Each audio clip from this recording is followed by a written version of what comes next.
May nakikitang pattern ang isang political strategist sa kahihinatnan ng mga boto sa paparating na 2025 elections. Si MJ Mondihar sa Italia ng balita.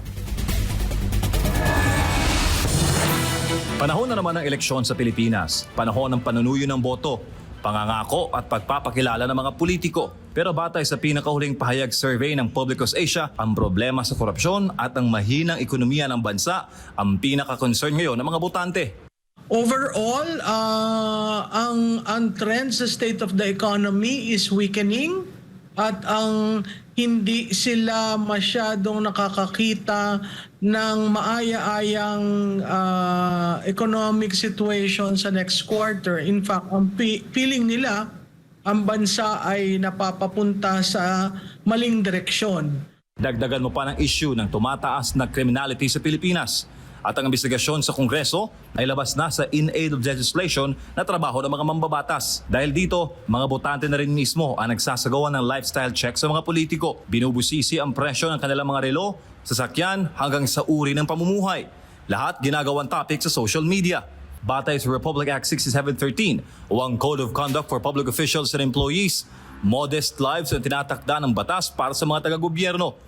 Ibig sabihin, yung uri ng pamumuhay na angkop sa kanilang posisyon at patuloy na igiit ang public interest sa halip ng personal na interes. Makikita natin na marami ng pinipierce, binubuksan yung issue tungkol sa korupsyon. Nandyan yung sa mga alahas, relo, damit ng mga kongresista na andyan sakyan ng mga kongresista, na andyan yung sense of entitlement and privileges ng mga legislators. Dahil sa iba't ibang issue sa bansa, inaasahan naman ni Professor Tequia na magiging mainit ang kampanya sa 2025 elections.